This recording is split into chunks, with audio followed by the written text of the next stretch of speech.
Participate झालाय असं आम्ही समजू शकतो.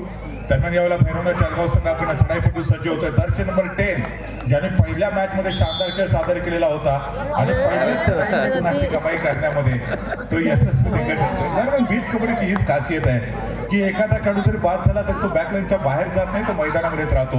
यावेळेला कुंभे संघाचा देखील हा एक शानदार खेळाडू आहे. मूर्ती लहान कीर्तिमान सडपातळ बांध्याचा खेळाडू ज्यांनी पहिल्या मॅच मध्ये देखील कमाल केली होती आणि दुसऱ्या मॅच मध्ये देखील सर्वोत्तम कामगिरी पार पाडली जाती है. ना कद बड़ा होता है ना पद बड़ा होता है. जो विपरीत परिस्थिति में खड़ा होता है वही बड़ा होता है. जिंदगी जीना आसान नहीं होता, बिना संघर्ष के कोई महान नहीं होता. जब तक ना पडे हातोडी की चोट पत्थर भी भगवान नहीं होता. जर तुम्हाला देखील तुमच्या क्षेत्रामध्ये यशस्वी व्हायचं असेल तर मात्र संघर्ष सातत्याने करावा लागेल. यावेळेला शानदार डिफेन्स आपल्याला पाहायला मिळालाय कुंभे टीम कडून. कुंभे संघ आतापर्यंत 2 गुणांवरती आहे तर 1 गुणांवरती भैरवनाथ चाळगावचा संघ आहे. भैरवनाथ चाळगाव संघाने पहिल्या मॅच मध्ये तर कुंभे संघाने देखील जुन्नर चाळगावच्या विरोधामध्ये अप्रतिम कामगिरी पार पाडलेली होती. दरम्यान यावेळेला डाव्या कोपऱ्यामध्ये आक्रमण करण्याचा प्रयत्न जर्सी नंबर 18 राईट ट्रॅक वरती असताना शानदार चढाई आहे. हलकासा स्पर्श पाहायला मिळाला होता डाव्या कोपऱ्यामध्ये. 1 गुणाची कमाई करत सुरुवातीच्या मिनिटांमध्येच कुंभे संघाने आपला गुणफलक वधारायला सुरुवात केलेली है. तो झाकी है दोस्तों, पिक्चर पूरा का पूरा अभी भी बाकी है. फिलहाल इस समय रेडर तैयार होते हुए जर्सी नंबर 10 इस समय राइट कॉर्नर पर रेड करते हुए नजर आए, जहां पर जर्सी नंबर 13 जो युवा डिफेंडर्स थे उनको हल्का सा स्पर्श किया था. उसके बाद अब विट का जॉब पत्थर से रेड का जॉब रेड से देने के लिए जर्सी नंबर 7 लेकिन इस समय क्या मिडलाइन को सक्सेसफुली क्रॉस किया था. नहीं, बाल बचे थे वहां पर डिफेंडर्स. अगर हल्का सा भी स्पर्श होता मिडलाइन को क्रॉस करते रेडर तो शायद यहाँ पर बड़ा झटका लग सकता था जालगांव की टीम को. यह मल्टी पॉइंट या सुपर रेड होने की आशंका थी. फिलहाल इस समय आप रेडर तैयार होते हुए जर्सी नंबर 10 जिन्होंने पहले मुकाबले में कमाल का खेल खेला था और दूसरे मुकाबले में वही परफॉर्मेंस देखने को मिल सकता है, लेकिन नहीं, इस समय रोका था, कॉम्बिनेशन टैकल का परिचय दिया था. चारों के चारों डिफेंडर्स एक साथ इकट्ठा हुए, रेडर को पूरी तरह से ब्लॉक किया, टच से मस होने का मौका नहीं दिया और अंततः यहाँ पर 1 पॉइंट का इजाफा होता हुआ कुंभे टीम के खाते में. 4 पॉइंट पर कुंभे की टीम जबकि 3 पॉइंट पर इस समय भैरवनाथ चाळगाव की टीम है. लेकिन इस समय क्या कुंभे के जो रेडर थे वो मिडलाइन को क्रॉस कर सकते थे? बिल्कुल नहीं. पूरी तरह से डैश किया था और इसी के साथ ये शानदार पलटवार भैरवनाथ चाळगाव टीम के द्वारा देखने को मिलता हुआ. जालगांव टीम की तरफ से उनके होनहार खिलाड़ी है, हालांकि ताकत नहीं है लेकिन जो कॉन्फिडेंस वो कमाल का है. 7वें आसमान पर इस समय कॉन्फिडेंस देखने को मिलता हुआ. 4 खिलाड़ियों के डिफेंस में इस समय अपने रेड को खत्म किया, 1 पॉइंट का इजाफा और इस समय अब पॉइंट टेबल की तरफ निगाहें डालेंगे तो 5 पॉइंट पर है ये कुंभे की टीम, जबकि 4 पॉइंट पर भैरवनाथ चाळगाव की टीम है. यानी कि 1 पॉइंट की बढ़त अभी भी कुंभे टीम के पास है. जर्सी नंबर 18 इस समय रेड करते हुए, लेकिन इस समय रोका है. भैरवनाथ चाळगाव की टीम भी डिफेंडिंग चैंपियन के तौर पर जानी जाती है. रेडर के पास कोई भी मौका नहीं था और अंत में जाकर सिंगल पॉइंट का इजाफा. शायद इस समय पॉइंट टेबल क्या बराबरी पर आ जाएगा? नहीं, 6 पॉइंट पर है भैरवनाथ चाळगाव की टीम, जबकि 4 पॉइंट पर होगी कुंभे की टीम.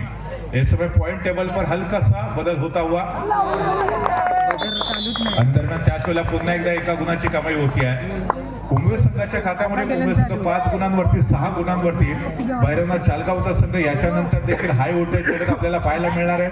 दोन्ही बलाढ्य संघ पुन्हा एकदा एकमेकाच्या विरोधामध्ये खेळणार आहेत. दरम्यान यावेळी आता काही वेळातच दुसरा लकी ड्रॉची सोडत या ठिकाणी आपल्याला पाहायला मिळणार आहे. अर्थातच दुसऱ्या सोडतीमध्ये भाग्यवान विजेते कोण असतील याची उत्कंठा असणार आहे. टिकटिक सुरू झाली आहे. पुरेपूर 30 सेकंदाचा वेळ घेण्याचा प्रयत्न होता काल काही कुंभे संघाच्या चढाईपटूचा, परंतु यावेळेला सर्वोत्तम डिफेन्स पाहायला मिळतोय.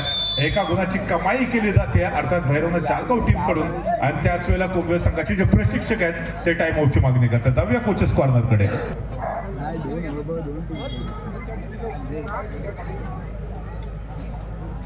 सो दरम्यान या ठिकाणी पुन्हा टाइम आउट नंतर मैदानामध्ये जाऊया, जिथे खेळाला आरंभ होतोय. जर्सी नंबर 10 हा सातत्यानं भैरवनाथ जालगावसाठी तारणहार ठरतोय. पहिल्या मॅच मध्ये देखील त्याने अप्रतिम कामगिरी पार पडत आपल्या टीमला विजयी केलेलं होतं, तर दुसऱ्या मॅच मध्ये देखील तोच सर्वोत्तम फॉर्म या खेळाडूचा आपल्याला सातत्यानं आतापर्यंत पाहायला मिळतोय. एकीकडे जर्सी नंबर 10 आहे, तर दुसरीकडे जर्सी नंबर 18 हा देखील कुंभे संघाचा ब्रह्मास्त्र म्हणून ओळखला जातो. हा चमचमता सितार आहे, अर्थात मधल्या फळीतला जो डिफेंडर्स होता त्याला हलकासा स्पर्श करण्याचा प्रयत्न यशस्वी ठरतोय. एका गुणाची कमाई पुन्हा एकदा कुंभे टीमच्या खात्यामध्ये आणि गुणफलक आता काही अंश बदलतो. यावेळेला 2 गुणाचे नाममात्र आघाडी भैरवनाथ जालगाव टीमकडे आहे. सो दरम्यान इथून भैरवनाथ जालगावचा सध्या एक मोठी आघाडी घेण्याच्या दृष्टीने मैदानामध्ये खेळ खेळताना पाहायला भेटेल, तर दुसरीकडे जो बॅकफूट वरती कुंभेचा संघ त्याला जर मात्र फ्रंट फूट वरती यायचं असेल, ड्रायव्हिंग सीट वरती जर यायचं असेल, तर गेअर चेंज करणं फार गरजेचं आहे. आतापर्यंत सुरुवातीच्या मिनिटांमध्ये फर्स्ट आणि सेकंड गेअर वरती चालणारी गाडी इथून टॉप गेअर वरती चालवणं फार गरजेचं असणार आहे काळकाई कुंभे टीमसाठी. काळकाई कुंभे संघाला मी सातत्यानं अनेक दिवस प्रॅक्टिस करताना पाहतो. कुंभे गावामध्ये खूप मोठी साधना या टीमकडनं सातत्यानं सुरू राहिलेली आहे आणि त्याचबरोबर आता या मानाच्या स्पर्धेमध्ये प्रभाकर दादा स्मृती चषक 2025 मध्ये शानदार डिफेन्स पुन्हा एकदा कुंभे टीम कडून एका गुणाची कमाई करत पिछाडीवरती असणारा कुंभे संघ आघाडीवरती येण्याच्या दिशेने वाटचाल करतो. दरम्यान अजून देखील 3 गुणांची आघाडी आहे ती भैरवनाथ जालगाव संघाकडे. सो दरम्यान आपण पाहतोय जर्सी नंबर 18 हा जो युवा खेळाडू आहे, जो सातत्यानं चढायला सामोरं जाताना पाहायला मिळतो. यावेळेला सोलो टॅकलचा प्रयत्न होता, मात्र सक्सेसफुल नाही. एका गुणाची कमाई करत पिछाडी भरून काढताना काळकाई कुंभे संघ आहे. 2 गुणांनी अजून देखील हा संघ पिछाडीवरती आहे. तर दुसरीकडे जर्सी नंबर 10 हा भक्कम बांध्याचा खेळाडू आहे, ज्यांनी पहिल्या मॅच मध्ये दर्जेदार खेळ सादर केला, दुसऱ्या मॅच मध्ये देखील अतिशय तंत्रशुद्ध असा खेळ पाहायला मिळतोय.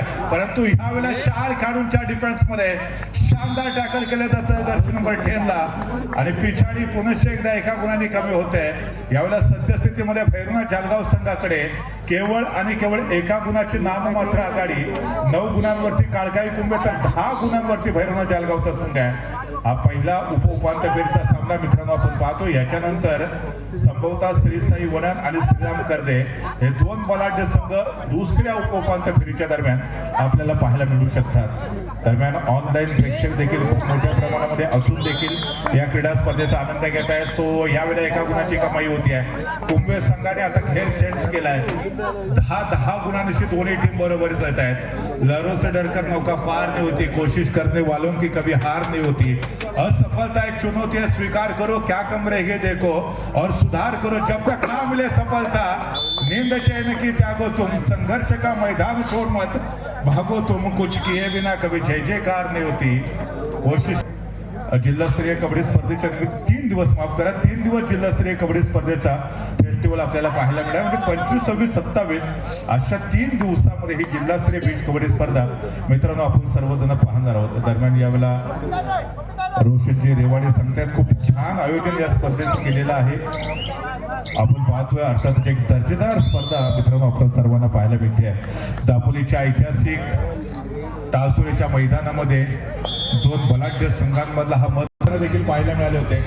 मला वाटतं आमचा जो गौरीच आहे तो याच मैदानावरती राज्यस्तरीय कबड्डी स्पर्धेच्या निमित्ताने खेळताना आपल्याला पाहायला मिळालं होतं. म्हणजे जे स्वप्न तुम्ही पाहिले ते प्रत्येक स्वप्न आमच्या प्रभाकर दादांनी पूर्ण केले.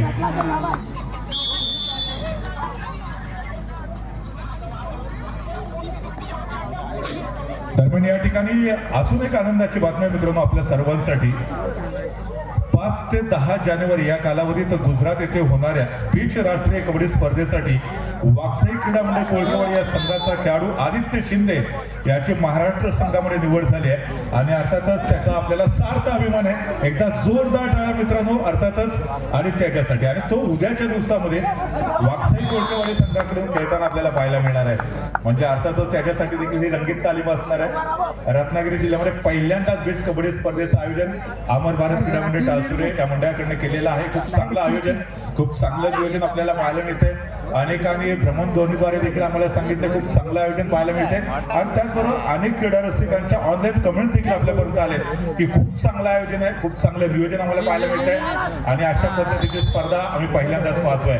दरम्यान यावेळेला आपण पाहतोय शानदार पलटवार दुसऱ्या हाफमध्ये पहिल्या हाफ मध्ये दोन्ही टीम 11-11 गुणांशी बरोबरीत होत्या, परंतु दुसऱ्या हाफ मध्ये अचानक खेळ चेंज केला भैरवनाथ जालगावच्या टीमने आणि आता सद्यस्थितीमध्ये तब्बल 5 गुणांची आघाडी आपल्याला भैरवनाथ जालगाव टीमकडे पाहायला मिळते. सो याच्यानंतर श्री साई वडा आणि त्याचबरोबर श्रीराम करदे अशा 2 दिग्गज टीम मध्ये आपल्याला अजून एक उपोपांत्य फेरीचा सामना पाहायला मिळणार आहे. दोन्ही टीमना खेळण्याच्या दृष्टीने सेकंड कॉल असणार आहे.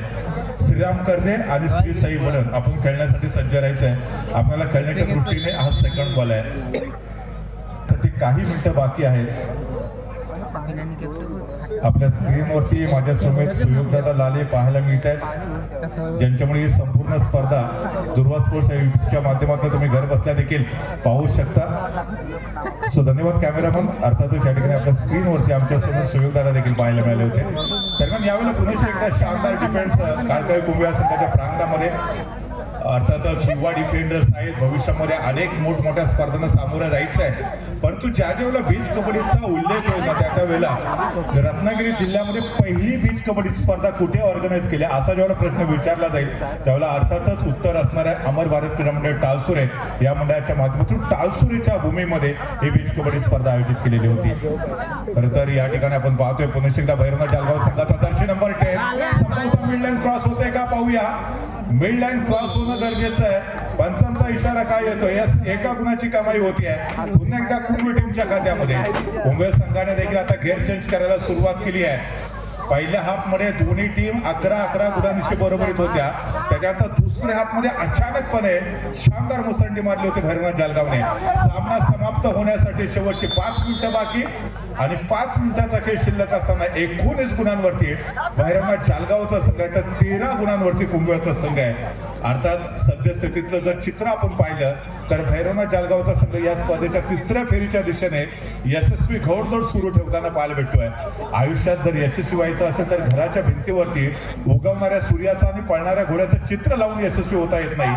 आयुष्यात यशस्वी होण्यासाठी सूर्योदयापूर्वी उठून घोड्याच्या वेगाने कष्टाची दौड करावी लागते, तर आणि तरच यशस्वी होता येतं.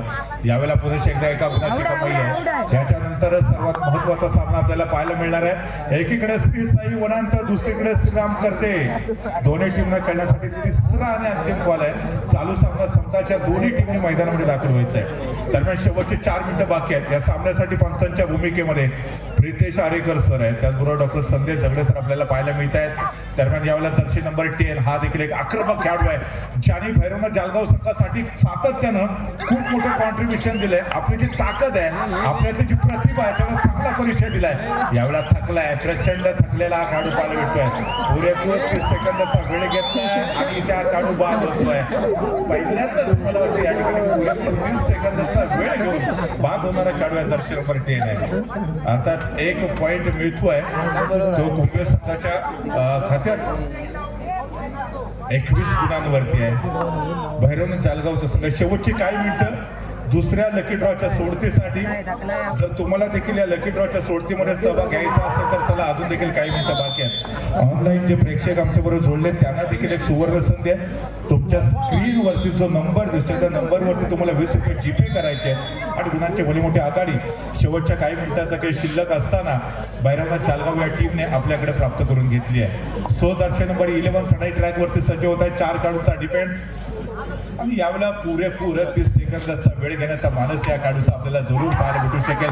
मोमेंटमचा सुरेख वापर राईट कॉर्नरच्या दिशेने वेगाने मुसंडी मारत गडी टिपण्याचा प्रयत्न केला जातोय आणि यशस्वी देखील ठरतोय. एका गुणाची कमाई केल्यानंतर आता एका चांगल्या स्थितीमध्ये भैरवनाथ जालगाव हा संघ येऊन दाखल झालेला आहे. दरम्यान इथे कुंभ संघाचा जो चढाईपट्टू होता त्याला रोखलाय 4 खेळाडूंच्या डिफेन्स मध्ये. याच्यानंतर एक महत्वाचा सामना मित्रांनो आपण पाहणार आहोत.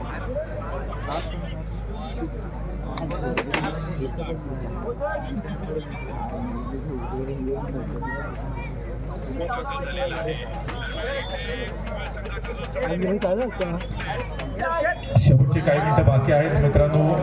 अतिशय हाय व्होल्टेज सामना पहिल्या हाफमध्ये आपल्याला पाहायला मिळाला, पण त्यानंतर दुसऱ्या सत्रामध्ये थोडस एकतर्फी करण्याचा प्रयत्न केलेला आहे सामना अर्थात भैरवनाथ जालगावच्या टीमने. अतिशय सुरेख परफॉर्मन्स ज्याच्यामध्ये जर्सी नंबर 10चं खूप मोठं कॉन्ट्रीब्युशन, सातत्यानं प्रत्येक चढाईमध्ये गुणाची कमाई करण्याचा प्रयत्न केलेला होता या खेळाडूने. आपण जर पाहिलं तर इथे आता शेवटची काही मिनिटं अजून देखील बाकी आहेत. दरम्यान यात जर आपण बघितलं तर दुबईमधून देखील अनेक स्पर्धक या स्पर्धेचा आनंद घेताना आपल्याला पाहायला मिळत आहेत. दरम्यान या ठिकाणी जर आपण बघितलं तर जय किसान जालगाव संघाकडनं देखील शुभेच्छा आलेल्या आहेत. दरम्यान आपण नितीन कर्देकर अमर भारत क्रीडा मंडळाला हार्दिक शुभेच्छा त्यांच्याकडून देखील आलेल्या आहेत. संकू बोरिवले अमर भारत क्रीडा मंडळ टावसूर यांना कबड्डीसाठी खूप खूप साऱ्या शुभेच्छा दिलेल्या आहेत. हा यस. आता मासूमभाई ऐनरकर मला सांगतायत की बीच कबड्डी स्पर्धा मुरुडमध्ये राम मंदिराजवळ झाली होती. राजू नरवणकर सर यांनी ठेवलेली होती. अर्थात या ठिकाणी ती आठवण देखील ते करून देतात की दापोली तालुक्यामध्ये मुरुडमध्ये ह्याच्या अगोदर बीच कबड्डीची स्पर्धा झालेली होती. अर्थात धन्यवाद त्या आठवण करून दिल्याबद्दल. म्हणजे ही दुसरी दापोली तालुक्यातली बीच कबड्डी स्पर्धा आम्हाला पाहायला मिळते. अमर भारत क्रीडा मंडळ टासुरे यांच्याकडून मासूमभाई आपलं देखील मनापासून खूप खूप धन्यवाद. दरम्यान या ठिकाणी आपण पाहतोय मासूम खाचे हे देखील सांगतात व्हेरी गुड, चांगली स्पर्धा पाहायला मिळते. संकू बोरिवले दुबईवरून ही संपूर्ण स्पर्धा पाहत आहेत, त्यांचं देखील मनापासून धन्यवाद. दरम्यान आपण जर पाहिलं तर अर्थातच या ठिकाणी हा सामना संपतोय आणि भैरवनाथ जालगाव संघाने आपण जर पाहिलं तर अर्थातच पराजित केलं इथे संघाला. पण